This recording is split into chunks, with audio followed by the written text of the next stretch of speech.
ஐயா தெரியும். உங்களுக்கு தெரிஞ்ச விஷயத்தையே நான் சொல்லக்கூடாது. தெரியாத விஷயத்த சொன்னா தான் உங்களுக்கு ஆர்வமா கேட்பேன் இல்லையா? ஐயா ஜீவாத்மா பரமாத்மா. ஜீவாத்மா என்பது நம்ம, பரமாத்மாங்கிறது ஆண்டவன். உங்களுக்கே தெரியும். நம்மளாம் ஜீவாத்மால இருந்து பரமாத்மாவுக்கு போறதுக்கு நம்மளுடைய 6 சக்கரங்கள் இருக்கு. 6 சக்கரங்கள் இயங்கும். மேல தலைக்கு பின்னாடி இருக்கக்கூடிய 7வது சக்கரம் தான் இயங்காது. இந்த 7வது சக்கரம் இயங்கிதான் நம்ம பரமாத்மா அடைய முடியும், தெய்வத்தை அடைய முடியும். ஆனா ஐயா வாழும் காலத்திலேயே ஜீவாத்மால இருந்து பரமாத்மாவுக்கு போனவர்.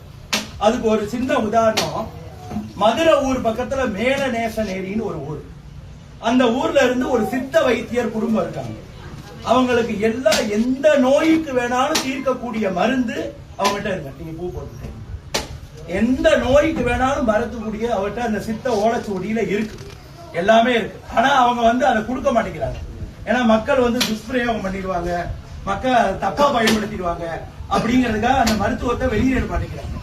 ஆனா தேவரையா அவங்களை கூப்பிட்டு சொல்றாங்க, சித்தர் குடும்பத்தை, இந்த மருத்துவத்தை நீங்க வெளியிட்டீங்கன்னா எல்லா மக்களுக்கும் ரொம்ப உணர்வுபூர்வமா இருக்கும், எல்லாருக்கும் எல்லா நோயும் தீரும்னு சொல்றாரு.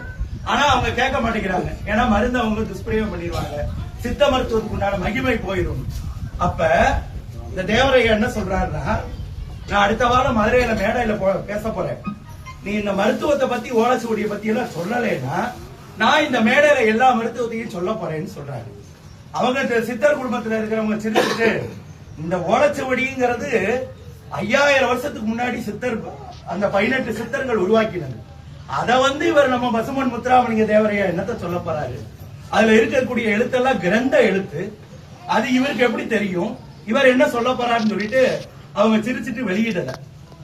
மதுரை மேடையில பேசிட்டு, இந்த மாதிரி மேலநேசநேரி குடும்பத்துல சித்தர் குடும்பத்துல இந்த மருந்தெல்லாம் இருக்குன்னு சொல்லி அந்த ஓலைச்சுவடியில என்னென்னலாம் இருக்கோ கிரந்த லிபி, கிரந்த லிபிங்கிறது வேற, சமஸ்கிருத லிபியோட கூட, அதாவது தமிழ் மந்திரம் சமஸ்கிருதத்துல மந்திரம் சொல்லுவாங்க, உங்களுக்கு தெரியும்.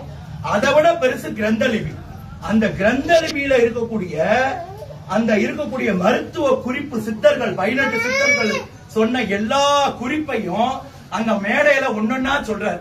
இந்த நோய்க்கு இந்த மருந்து சாப்பிட்டா சரியாகும், இந்த நோய்க்கு இந்த மருந்து சாப்பிட்டா சரியாகும் அப்படின்னு சொல்றாரு. சொன்ன உடனே அந்த சித்தர் குடும்பத்துல இருக்கிறவங்க எல்லாரும் அழுது தேவரையா காலில் விழுந்து, நீங்க மகான், நீங்க தெய்வம், இருக்கும் போதே தெய்வம்.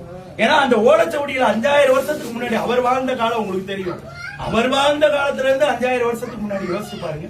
அதை எப்படி இவர் எல்லாத்தையும் சொல்ல முடியும்? கண்ணை மூடினார், எல்லாம் அல்ல தமிழ் கடவுள் முருகனை நினைச்சார், மனசுல எல்லாருக்கும் இந்த மருந்தை சொல்ல போறேன், என் நாக்கில உட்காருன்னு சொன்னார். அது மாதிரி நாக்கில உட்கார்ந்தது, அவர் எல்லாத்துக்கும் சொன்னார். அப்பதான் அது மூலமா தான் மதுரை மேலநேசநேரி இருக்கிறதுல இருந்து எல்லாருக்கும் அந்த சித்த வழிபாடு எல்லாத்துக்கும் வந்தது. இன்னும் நீங்க இது எல்லா இடத்துலயும் கிடைக்காது. தஞ்சாவூர் சரஸ்வதி மகால்னு ஒன்று இருக்கு, அங்க லைப்ரரி, சரஸ்வதி மகால் லைப்ரரி.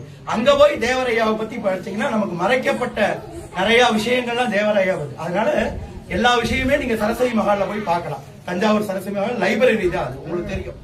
அதனால பரமாத்மா ஜீவாத்மாவிலிருந்து ஐயா பரமாத்மாவானவர். நம்ம எல்லாம் ஜீவாத்மாவில இருந்து பரமாத்மா போறதுன்னா ஆண்டவன்ட்ட போய் சேர்ந்துட்டு அப்புறம் திருப்பி வர முடியாது. ஆனால் அவர் வாழும் காலத்திலேயே ஜீவாத்மாவா இருந்து பரமாத்மாவானது அது ஐயாவுக்கு மட்டும்தான். அந்த சிறப்பு வேற யாருக்கும் கிடையாது. இல்லாட்டினா நமக்கு ஒவ்வொரு பூஜையிலையும் டயம் சுருக்கமா இருக்கிறதுனால நிறைய சொல்ல முடியாது. ஒவ்வொரு பூஜையிலையும் எத்தனையோ சித்தர்கள் இருக்காங்க, 18 சித்தர்கள் இருக்காங்க, உங்களுக்கு தெரியும். எத்தனையோ மகான்கள் இருக்காங்க. எல்லாருக்கும் பால் குடம் எடுக்கிறாங்களா? எல்லாருக்கும் காவடி எடுக்கிறாங்களா? எல்லாருக்கும் அழகு குத்துறாங்களா? எல்லாருக்கும் நடைப்பயணம் பண்றாங்களா? எல்லாமே நம்ம ஐயாவுக்கு மட்டும்தான் நடக்குது. அதுல இருந்தே நீங்க தெரிஞ்சுக்கணும் அவர் எப்பேற்பட்டவர். இருக்கும் காலத்திலேயே ஜீவாத்மால இருந்து பரமாத்மா தெய்வமா ஆனவர். அப்பேற்பட்ட ஐயாவுக்கு இன்னைக்கு திருவாதிரை பூஜையை சமர்ப்பிக்கிறோம். ஓ சரவணா.